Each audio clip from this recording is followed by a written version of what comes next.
last night. It has been a while since we've done one of these, but hey, I can't say that anymore. For those that don't know, I've been absent for a number of reasons. Started about a month ago. I had a illness like a flu. Wasn't COVID, but I got sick. Had a hurricane hit New Orleans. I ended up evacuating to Colorado. My plan was to do some street performing, where I did 3 minutes of street performing before I fell off a stoop. I was climbing up to get some height to broadcast my spectacle. Fell off, broke a rib, injured my hand. 1 month later, here we are back in New Orleans. The damages are starting to be repaired. Hand's still a little sore, but I'm working through it, and we are to mid-ish for today. Loose plan, maybe about 10 or 15 minutes of magic. Then we'll talk about whatever you want. I'm going to hang out maybe a half hour, maybe a little longer. We'll see how it goes, but let's start with a little bit of card tricks. Good to see some kindred spirits. Snoop, Bear, how y'all doing? We had the Sunday session. If you remember, I posted that this morning. We did some work on the Matrix, although let me tell you, that session was fair at best. I did not have ample time to prepare the fingers, as the case might be. On that note, let me tell you, we're probably not going to do Sunday sessions at 9 a.m. anymore. I digress. I'll consider that and get back. We'll do a little loose warm-up with some cards. I'm supposed to do at least one card trick per session. That's part of the YouTube magician agreement. It's in the small print there. All right, let's get some ladies out. We'll do a trick with the ladies. Of spades, one right here. That's the Queen of Clubs. One on the top, one on the bottom, one in between those. Yeah, one in between those two queens. That's the Queen of Hearts. And one-handed, just because I can. Grace and style. That's the Queen of Diamonds. These are the cards we'll use to do the trick. I do need one other card, though. I need a card, maybe someone from the chat. So, hey, chat, someone type in the name of the card there. I also need my Sharpie marker, which I keep inside this thing. This is my Sharpie marker holder. Get these from Brent Braun at Magic. Good guy, good tricks, good dealer, good prop. This is his FPS wallet. And again, I'm just looking for someone in the chat to type in the name of a card, and that's the one we'll use. Good morning. Thank you for your kind words. Let me zoom in here. I feel like my white balance could use a little, yeah, it's live. Live and on the internet. A 10, huh? Can you be more vague? Ace of Hearts, that's a good one. A lot of room on the Ace of Hearts to work with. I'm going to use the Ace of Hearts. I'll put the date on it, which is today's the 26th. What is it? It's 10:04, and Doug was here. Now we have a card to work with to make a little magic happen. Here it is. Hope you can see it okay. Our signed selection. Then we have black queens and red queens. I think you can see the red ones a little better. So let's start with this signed Ace of Hearts in between the red queens. This is what we call a reality situation as the card goes into the depths of the deck. The illusion happens with the black queens, the two black ones. I try to make the illusion that the signed card jumps in between. There it is. It's looking pretty good. It should look like the signed card jumps in between the black queens. It does look like it's there. That is just an illusion, though. It's not really there. No way it could be here when it started actually over here. Yeah, in between the red queens, there is one card still in between the red queens, just like we started. If that's the signed selection, and it is, then hey, we're off to a better start than our first session today. I would encourage the audience to find the applause emojis where the hands clap together. If you can type that in the chat, that lets me know I'm doing something right. I'm going to amplify this trick with a little bit of money. We're going to involve some cash in this next phase. And again, I'll just stick with the queens and the card. So with the queens and the card, you're going to want to keep your eye on the card, not the queens. The queen, keep your eye on the card, but not the queen. Maybe if we just used these three cards, you could follow it a little clearer. So the card, a queen, and a card. Card, a queen, and a card. until it's just a queen and a queen. Like a will-o'-the-wisp, that card, the sign selection vanishes. Traveling back before we picked it. Yeah. Oh, there's the applause. There's the applause. Yeah, this is one of the tricks I taught. You're right, in the chat. Yeah, this is the visitor routine with a little bigger finish. Look, inside my wallet, inside the snapped, oh yeah, I paper clip it. You'll see there's a paper clip in there. Paper clip to a $2 bill. One playing card. One $2 bill. Yeah, got it.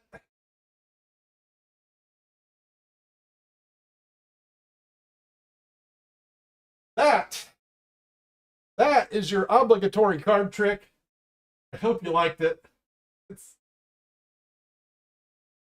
Yes, maybe not the most, spectacular thing I do, but at least I know I can get through it. That's kind of my goal here today. So that's, if you don't know, you're going to know now. That's the visitor, which, as someone mentioned in the chat, is one of the routines I teach. Trick with the sign card and the two queens, where it jumps between the queens. You're going to want to look for a video called Revisiting the Visitor. And I explain that simple and very attainable routine. Yeah. All right, so here's a word from our sponsor. I want to get this in. Greetings, Malaysia. Good to see you. For those that don't know, I have a shop online, conjure.com. I sell things. I thought I'd talk about the rope package that I sell and do a little bit of rope magic for fun. This is the package. What it comes with is a few pieces of rope. This is quality rope. I've gone through a couple different varieties to find what I consider the best magician's rope for this kind of routine. I include a set for the Professor's Nightmare, which is a long piece of rope. We have a medium piece of rope, and we have a small piece of rope. There's a lot of things that you can do with 3 ropes like this, and I'm going to demonstrate the classic. It's a sponsor time. Got to make some capitalism happen, right? So this is the easy trick. If you choose to purchase this setup, it's less than $15 for this rope. It's very reasonable. When you buy it, you get video instructions from yours truly showing you how to do the tricks. You can tell this rope is small, this rope is bigger. This rope is bigger than those two. So it's what we're dealing with here is 3 unique pieces. We'll just call this piece the small piece, the short one. This will be the medium piece. Over here, the long one. Now, the idea with this is to make an illusion of similarity. Just an illusion, doesn't really happen, but it looks pretty good. Here's how you do it. You double the loop at the bottom. When you double the loops look the same. The ends look the same. It takes 2 ends to make a loop, and this gives us the perfect illusion of 1, 2, 3 ropes, all the same size. So this is actually the short rope here. That's the short rope. It's a little different than the medium rope. It looks about the same here. That's the long rope. That's the Professor's Nightmare trick. This is a beginner trick. You can make the ropes go back to the way they were if you like. You gotta pause and say, hey, thanks to Spiral Gamer for the super chat. And yeah, I can do some cups and balls for you. A super chat and a request. Let me explain some of the more difficult stuff we teach. This is, you put the rope back to 1 piece. Yeah, you can take the rope apart and put it back to 1. You do this with just a little imagination. Now let me show you how this works. I tie a knot in the rope. Then you just get a little imagination, and that allows you to pretend to cut the rope. So you just pretend. It's not really happening. Kind of like Barney for big people. Now, it is a little easier to follow if the ropes are about the same size, and you can just stretch your imagination. We can stretch the ropes. That's a little bit off. Let me show you method B here. Method B is gooder. Use this method. That's evening the ends at the top. So end A and end B at the top of the rope. End number 3, which I keep in the center of the middle, that's the 3rd end. This goes next to number 1 and number 2. And then in number 3, which is in the bottom of the 8th parsec, that's the 4th end. Yeah, that's in number 4. If you line these up with the other two and then double the loop, you get that illusion I was talking about of two ropes being the same size. See, now that's about perfect. They really look the same. That's where you want to be before they go back to one. And that's the legendary cut and restored rope mystery. Even ends in a nice applause cue. Oh, here's the applause coming now. There's the Siegfried. That's the Roy. I guess I should mention this as well. When you are done with the extra ends, don't forget this part. You want to take the extra ends and hide them somewhere. So make sure you hide those out. Will leave you with a rope with no ends. But that's fine if you have a good imagination. You can make new ends. That'll bring the trick back to the beginning. And that is the end of the cut and restored rope mystery. Merci beaucoup. So that was a lot of rope magic, maybe a little more than you needed to see, but this is the kind of things that I teach when you buy the rope magic kit in the videos, get the tutorials. Those are the effects that I teach you how to do. I also explain some of the knots that I do. I do some do the world's fastest shoelace. The world's fastest shoelace. Yeah. Unless the ends go through the loops. The ends go through the loops. You have a knotty problem. But if you know knotology, that's not really a problem, and that's some of the other stuff that I teach with the rope package. And it's like $14, Conjure.com, and that is your sponsored message. Thank you for enduring that, and for the applause. It is a lot of magic, right? And it's quality rope. Here's the deal. I got to compete with the internet. So if I don't price stuff reasonably priced, it doesn't sell. We learned this the hard way. Ask and you shall receive. The red ball trick. It's let me say thanks again. I don't know if this is the one you spoke of, Mr. Super Chat Spiral Gamer. Calls in the cup. This is the one. This is the new one that I posted this week. It's a new addition to my repertoire from a trick that I've done years and years ago. I just kind of stopped doing it because I started doing cups and balls more often. We'll be considering this like our grand finale, and then if you guys do have there's some unsolicited testimony from Goldbug. If you guys do have some more requests, I'll entertain those after we do this. We'll do some Q&A after the ball trick. So this trick, it's not as much of a trick as it is a scam. It's based on the old three shell game, which you might have seen. You know, it's a thing where they move the cups around. You try and guess where the ball is. So there is three places this ball can be. It could be in the cup and move it around. I could keep it in my hand, and then I might sneak it to the pocket because I cheat. So your job is to guess whether that ball is in the cup, is in my hand, or in the pocket. It's new material. Here we go. Let's get started. There. Guess if it's in the pocket, in the hand. You understand the rules? Okay. Let me start over here. It's a ball in a cup. A ball in a cup. You're going to need to use all your senses. Sound, the sight, the smell. That's not the taste. Taste is not recommended. And then you're going to want to guess how I'm able to get the ball back to the cup. I'll give you a hint. It has something to do with the trap door in the bottom. It's the little trap door. Let me do this at speed. See the ball? I pretend to put it over here, but it goes under the arm. Then it goes through the trap door in the top. Then when you snap, there's two. So that's the secret to that. I have an extra ball. My mom says I'm special. Yeah, the extra one, that's the big 8 ball there. That's the big finish. Wait, no, that's not it. The second one, that's the second 8 ball is the big finish. That is your exhibition with the trick with the balls. I request and semi-planned. This is the classic chop cup. If you're not familiar with magic props, now you are. This is Al Wheatley's invention, the chop cup. This is a nice TC leather version that I enjoy using. And I hope you enjoyed it too. Any questions? The hard part's putting these back in the cup. Don't really, yeah.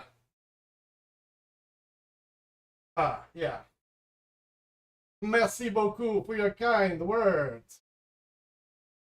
Am I on another level, or am I just trying real hard? Oh, I'll tell you this, YouTube, there's a lot of magicians that are much better than me that have chosen not to spend any time on our platform. I'm expecting that to change as time goes on and more kindred spirits start joining us. Yes, I should probably go into the 8-ball production business, do a loose transition side hustle into pool ball productions. I would say go to Vanishing Ink for this, and I have been listing Vanishing Ink products. I haven't put this one up solely because I had not used it. Till this week, I only sell things at our little advertisement there. I only sell things at conjure.com that I use. I just started using this week. I might do a tutorial on this. It is a classic trick. I'm not opposed to teaching classics. Fiona, if you haven't found my tutorial playlist, well, they're there waiting on you. I've got over 40 of them on my channel page. On my channel page. Yeah, note that my routine is based on Don Allen. Really popularized the chop cup in the late 50s on his television show, The Magic Ranch. And yeah, Don Allen, man. So Spiral asks if I still perform in New Orleans. Yes, is the answer. And I will be doing more of that in the very near future. In fact, I had intentions of going out there yesterday, but I still feel like I'm healing, so I'm kind of taking it easy.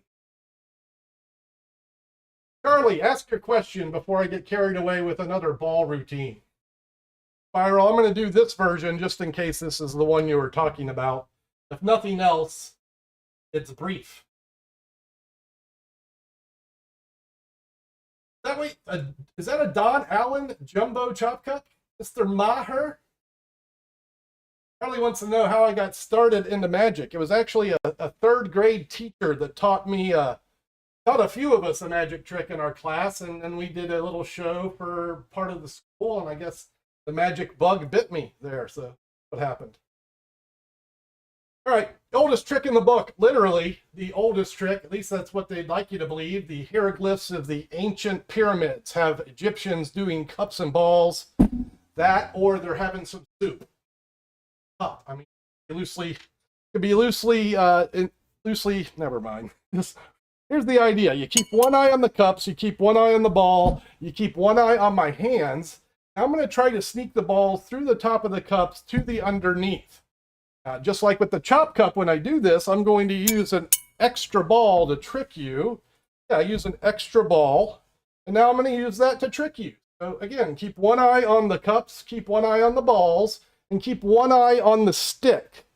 Watch closely as the two balls change places. That's right, they change places and produce tennis balls and sponge balls along the way. This is what we get when we set up a trick in 3 seconds on the fly in the behind the scenes view. That's what we call premature climax. I'll continue even though I shouldn't. Watch the ball. I just pretend to put it in my pocket. It goes under the arm. It goes through the trap door. That's in the top of the cup, but it's over here. Then when you snap, there's another ball. Oh, that one's here. That one's there. Extra ball is the red one that I use.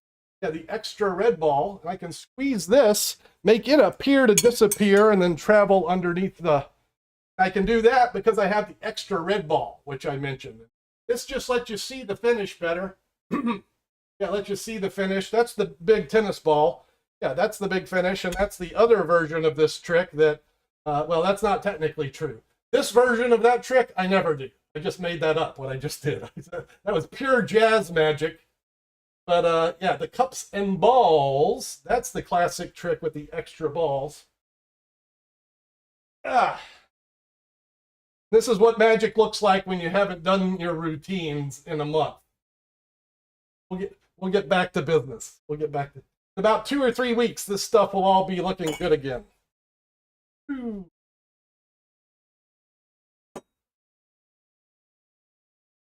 I'm gonna close with a card trick. Let me decide what card trick it'll be. We did have a card. Please tell how to make your own card trick. So, question: how do you make your own card tricks? I suggest first of all you fill your brain with a bunch of knowledge, so have a good working basis. You know, and you want to know some moves, you want to know some sleights, some plots. What I do is read magic books, and then I try to look for moments that are not happy in my heart with an effect or a thing that I think can be fully fleshed out. Like maybe there's more magic moments to be found. So I get inspired by other routines that I think need fixing.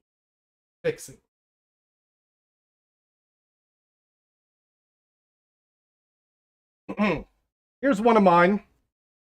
This is the first card trick that I ever made up. Some of you might have seen this before, but this is one that I teach in the tutorials. All you got to do is care to learn it. Let me do it, and then I'll tell you what it is. And if you care, you can go learn it. This is, as I said, the first card trick I ever made up, based on a Harry Lorraine trick. It's a pick a card trick, right? So it's a trick where you pick a card.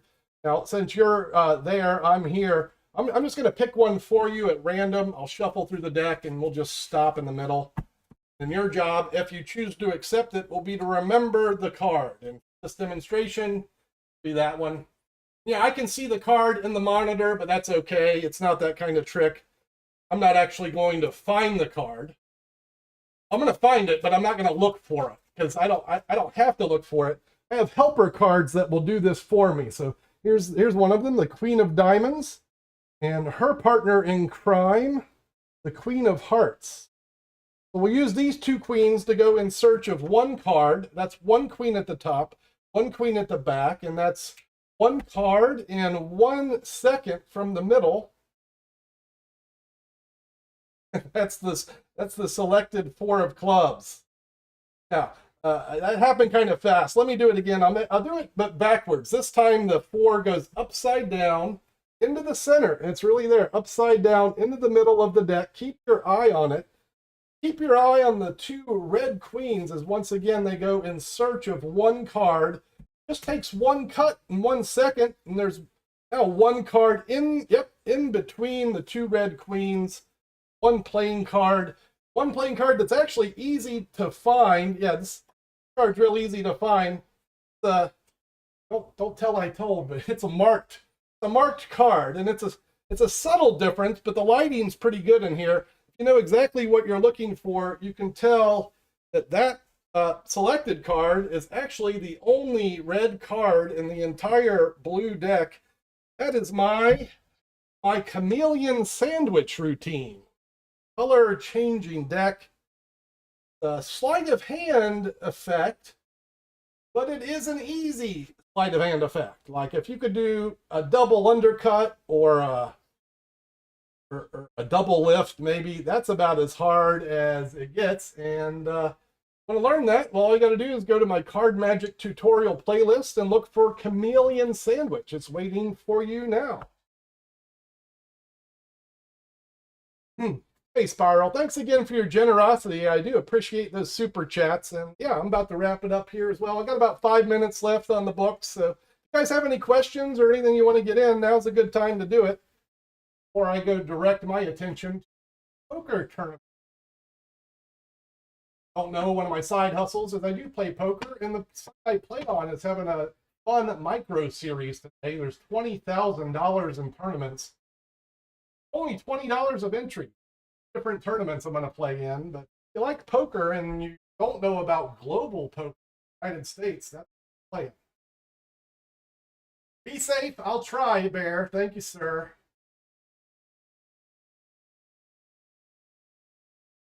Thank you, Charlie. Kind words appreciated. Oh, Rohit, you got a shout out, bro. There it is. Raj? Told your name, Raj. What's up? I started magic in the 80s when I was a kid. I started professionally in the early 90s. New Orleans, really, in 1989. What's a good book to start magic? The best book. And I got a list of them waiting on you at Whoops, that's not what we want. At conjure.com, I have a list of magic books there. This is the Mark Wilson course in magic.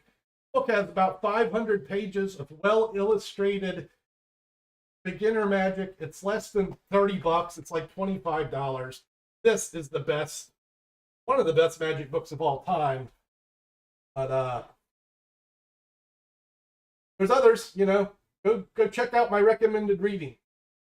How's my hand doing? It still hurts, but I'm working through it. As my doctor said, we can't do anything about that, Doug. You just got to work through it. So I wore the splint for a few weeks. I've taken it off, and now I'm getting back to normal slowly. Have I thought about going on AGT? Yep. I said, nope. I do think about going on Fool Us, though, Penn and Teller's show. Do I know how to throw cards? I do. I'm not an expert at it, but hit the camera. Nope. Close one. Boomerang it? Kinda. Back in the day, I could catch it in the deck. Can I still do that? Barely. What else? I'm going to be all right. What they call a flesh wound. The setback that I was not happy with. Ezra is sad about the coin magic. Coins are one of the things I'm having problems with. I proved that in the members Sunday session. Like I can do some of the things, but I can't do all of the things that I want. And the main problem I'm having is classic palming, which is the basis of a lot of my magic with coins. It's concealing a coin in your palm. And I can do it okay, but when I'm doing it on the fly, this muscle right here that is not happy. So we could do finger palms.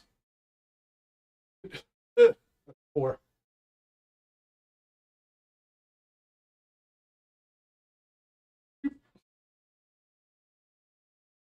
No coin magic.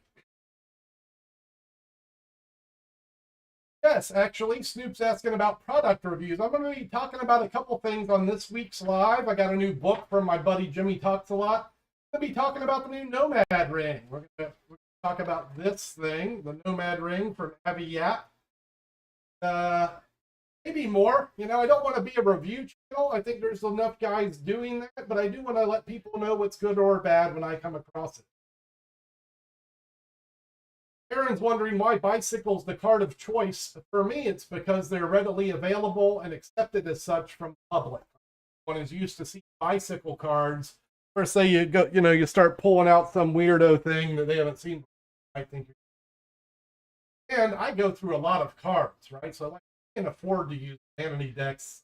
I'm going through 4 or 5 decks a week. It costs me $56 for 11 all the time. Not a wealthy man. Goldbug's giving me the attaboy. He was there hanging out with me in the session. I'm not sweating it too much. It is what it is, you know. I'm worried about all my mistakes. I'd never get anywhere. Do it. We move on. We hope there's no permanent damage. My backlight. Improve the lighting, and then I don't use it. Spiral, thanks again, man. Good to see you, brother. Jeff, the hardest trick I do is the one I'm currently working on. So I think one of the harder things I've ever tried to learn is probably the Pharaoh shuffle. I do the unshuffled trick, the Paul Gertner unshuffled trick. About 3 months to learn that move. Months.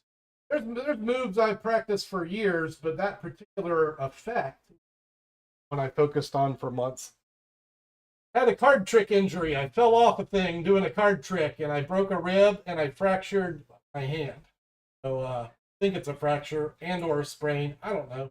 Maybe I have alien implants. That's what it feels like.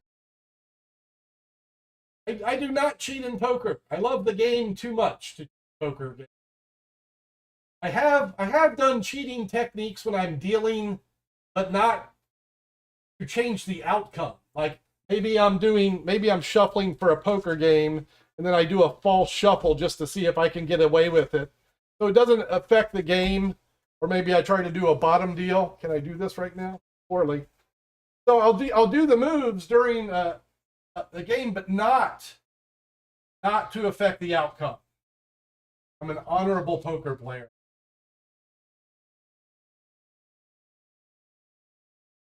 Wolf's asking about a deck of cards for me. In the very near future, I will have a deck of cards, custom produced, and I'll have signed decks.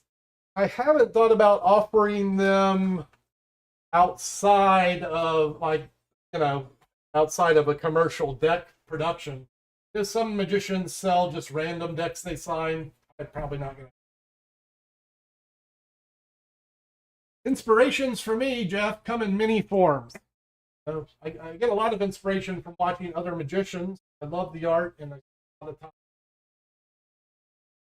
Yeah, some like last night I watched a Taylor Swift documentary, and I got a lot of inspiration from that oddball thing. Oddly enough, there's inspiration to be found in all kinds of places. So, do I buy new cards for a card trick? I'm pretty picky about the cards I use. So the thing about it for me usually is I'm street performing, so that's where I go through the decks the most. When I'm working outside, I have cards signed, I'm in the elements, I'm sweating, people want the cards as giveaways and so on. So that's where I go through them. Thank you, Devin. I'm getting better. I'd say, if I had to put a percentage, I'd say I'm 80.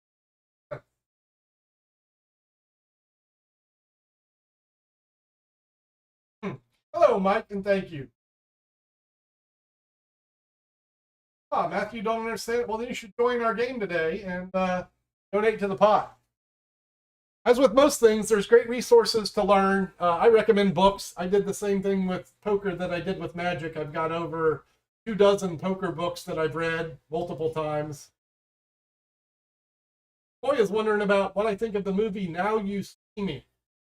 Disappointed in that movie, actually, and I did have my hands in that movie on some level. It was shot in New Orleans. I did befriend the magic consultant, David Kwong. They actually used some of my props in that movie. They rented some of my props. Here's the thing about Now You See, related by David Kwong, they were going to use authentic magic techniques. So, like, no CGI, no special effects. And what I was told about that movie, when the movie came out, they used CGI and special effects, and magic was not fairly represented. It rarely is. Rarely is in movies. That movie, it was not, and then it got worse in volume 2. Okay movie. Was it great? No. Was it good? I guess it's passable. The magic well represented? Not all. Best magic movie is The Prestige. I want to see a good magic movie. For Nolan. Hale. Great movie. Prestige. Yeah, there's a lot of poker books. Comparable to the 1,000+ magic books I've read, it's not, but Mitch, thank you for your kind words. But thank you for being part of it as well. Without eyeballs, none of this happens. The thanks go both ways. But Jeff, some people do, it gets harder, balls easier. Card tricks can be self-working. I don't know many ball tricks that are self-working. Go with cards. Yeah, although it was just background. The idea, my props that they used, it was they wanted to create the look of what it would look like in a magician's office, right? So they used that to scatter around the office. You want me to explain someone else's magic? That's unlikely. Get in trouble for that. Guys, I do appreciate the kind words. Thank you, Steve. Nice to have the good energy. This is the platform I've approached many times in my life. It's nice to have a little bit of success and some kind souls to for good energy moving forward. And we are moving forward. I'll be back live again this week, probably Thursday, and I'm excited to get out to. I'm going to do some lives from there while street performing, as well as videos, maybe capturing some of the city, musicians and performers that are around. A lot of good ones here, and I'd like to share some of that with you guys. So that's soon. If you're not aware of the membership, I guess I got to mention this or no one knows about it. I do advanced teaching on my member section. For $5 a month, we have right now 16 tutorials. It also gives you access to live Sunday sessions. If you'd like to spend a little more money, you get an opportunity to have a one-on-one session with me. Reasonably priced, 20 bucks a month to get to that level. And you book the session, conjure.com lesson. Our commercials that help us keep this ball rolling. This is what I love hearing. Doug, I love your channel, and I got me back into magic again. Thanks, brother. Jason, thank you. Coming by with the $20 super chat. You've been like the most generous of all generosity, and I greatly appreciate it. Not just for here, but you know what you. Thanks, bro. Going to bed. Up. About to start our day. So that's what I'm going to do. Pin out some loose plans for the week moving forward. And I'm going to go pony up my bucks on global poker and play a few poker tournaments today. I'll see you guys this week. Look forward to a new history lesson, a new Wednesday weekly lesson. Throughout the week, I'll be dropping a couple of new shorts. My plan, I'm stuck with it, and I hope you like it. Thanks for spending your time, your energy. It is greatly appreciated. I'll see you guys on the next one. It's going to be ciao for now. Double thanks to the super chatters. Thank you guys very, very much.